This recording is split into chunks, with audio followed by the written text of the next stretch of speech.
آپ کو اپڈیٹ کریں گے۔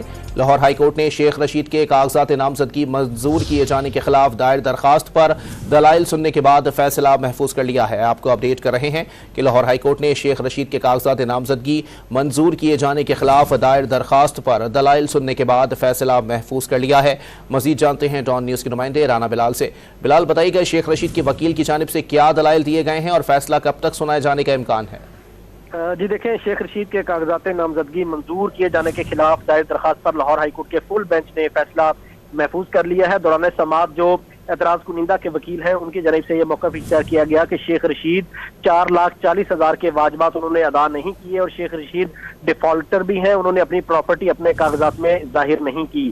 جبکہ جو شیخ رشید کے وکیل ہیں ان کی جانب سے موقف اختیار کیا گیا کہ آر او نے اور اپیلیٹ ٹریبیونل نے قانون کے مطابق ان کے کاغذات نامزدگی مسترد منظور کیے ہیں، لہٰذا جو آبجیکٹر کی درخواست ہے اسے خارج کیا جائے۔